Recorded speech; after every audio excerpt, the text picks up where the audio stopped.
Salut à toutes et à tous, bienvenue sur Binary Hope. Dans cette vidéo, je vais vous expliquer comment bien structurer votre programme.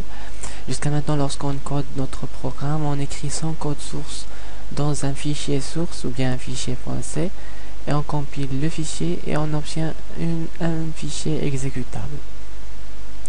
Bien que cela est très pratique, mais le fait d'écrire une centaine de codes dans un seul fichier, cela peut causer des problèmes.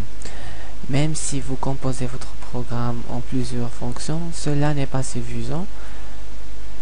Pour cela, nous avons la notion de la séparation de la compilation. Un projet est un ensemble de paires de fichiers. Chaque paire dispose d'un nom et chaque paire contient deux fichiers. Le premier fichier est un header et le deuxième fichier c'est un fichier source, ou bien dire un fichier .c. Généralement, les fichiers header contiennent les échantillons des fonctions, ou bien dire les prototypes, comme je vais vous expliquer plus tard. Vous pouvez dire juste que les prototypes ce sont les déclarations des fonctions. Et dans le fichier source, donc le fichier .c, nous avons les définitions de ces fonctions là. Et cela comprend le reste des paires. Et nous avons un fichier qui s'agit du fichier principal, ou bien dire le fichier qui contient le main. Et lorsqu'on compile le programme ou bien le projet,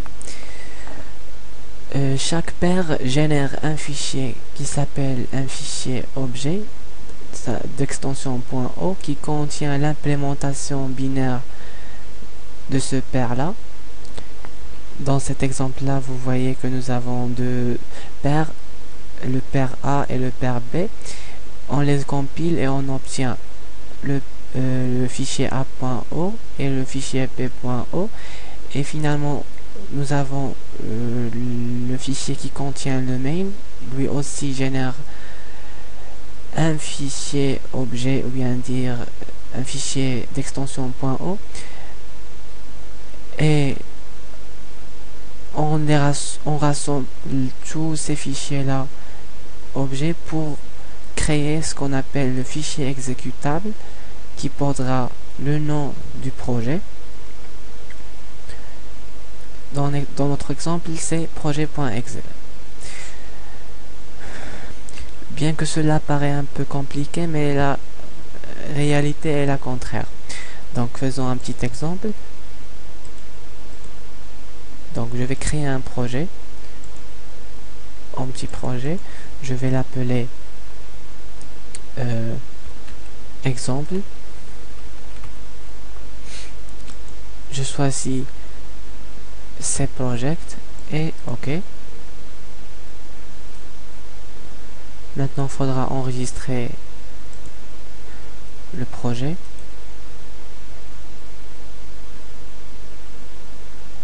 Donc nouveau, je vais l'appeler exo, et voilà. Donc je vais ajouter trois fichiers. Les deux premiers fichiers vont constituer un paire et le troisième sera le fichier principal main. Donc new et new. Donc dans le fichier header, nous devons tout d'abord ajouter un ensemble de directives qui vont nous permettre d'éviter une erreur de multiples définitions. Donc on écrit if not define et vous ajoutez un nom quelconque, par exemple A. Dans la ligne suivante, vous écrivez define A, et là c'est l'ensemble de code pour lequel on a construit notre header, et à la fin vous ajoutez end if pour terminer la condition. Donc Notre projet sera un projet qui va nous donner un programme qui permet de calculer la somme, la puissance et la racine d'un nombre quelconque. Donc, nous aurons besoin de la bibliothèque math.h qui contient des fonctions qui permettent de calculer la racine et la puissance.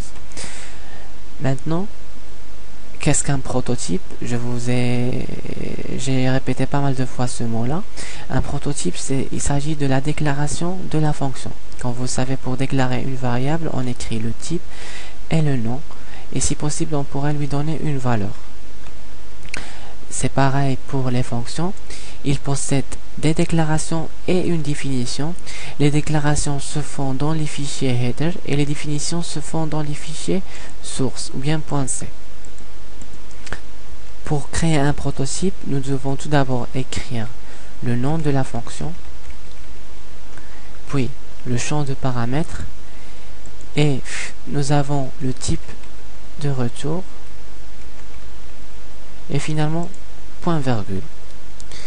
Ici, ce sont l'ensemble des variables qu'utilise la fonction comme paramètre.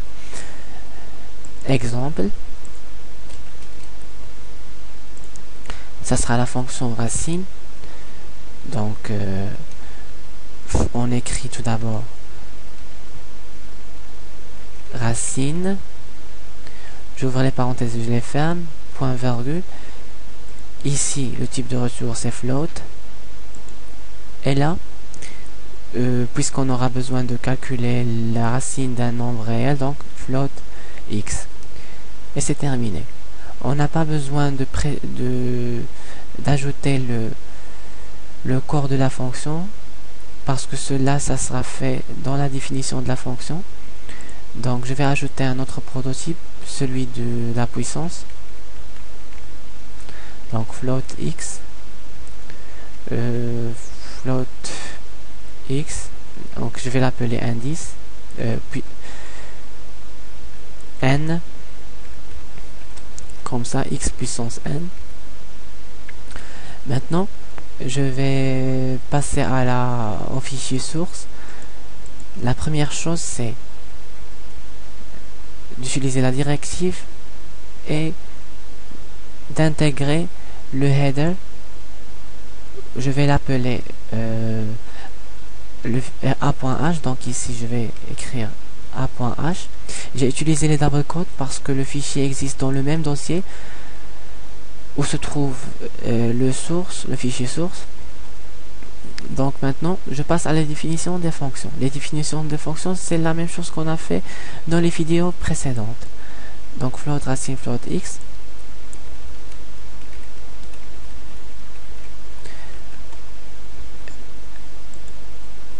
La précondition de cette fonction, c'est que x doit être un nombre supérieur ou égal à 0. On ne peut pas calculer la racine d'un nombre négatif. Cette précondition sera vérifiée par le programme principal. Donc, ici je vais retourner. La fonction qui permet de calculer la racine d'un nombre se trouve dans la bibliothèque math.h. Elle s'appelle squirt. Donc ici je mets x. Et maintenant je vais définir la fonction puissance. Donc ici j'ai float x int m. Comme vous voyez, le nom des variables, des paramètres ne doit pas être forcément le même nom qu'on utilisait dans les prototypes. Et là, il faut juste respecter les types des paramètres, le nom et le type de retour. Donc return pow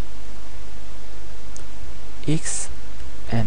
Pow, c'est la fonction qui permet de calculer la puissance de x puissance m. Ça existe aussi dans la bibliothèque math.h. Maintenant, je vais passer au fichier principal qui contiendra le main. Donc include Donc ça s'appelle a.h et là le main. Donc je vais essayer d'utiliser ces fonctions là. Donc printf, donc la racine de 3 est, et là je vais appeler la fonction racine, et ici je vais 5 puissance 3 égale pourcentage f, retour à la ligne, et je vais appeler la fonction puissance.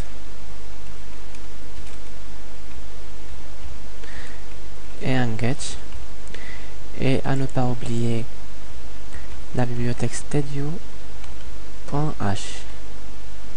Je compile le programme. Comme vous voyez, on me demande d'enregistrer les fichiers.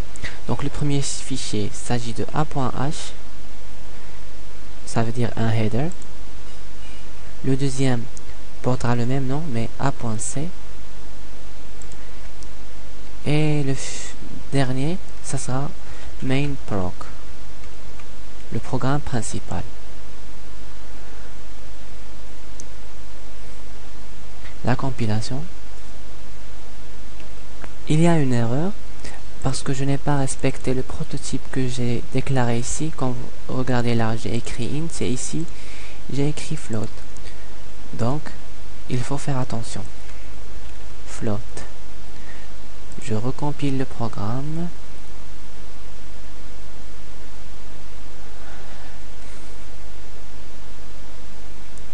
Et voilà, exemple.exe.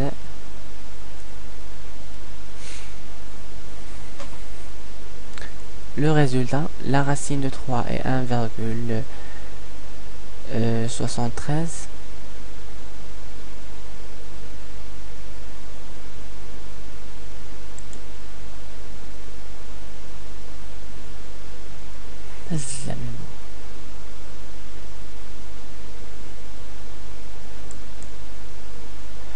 Donc le résultat, la racine de 3 est 1,73 et 5 puissance 3 c'est 125.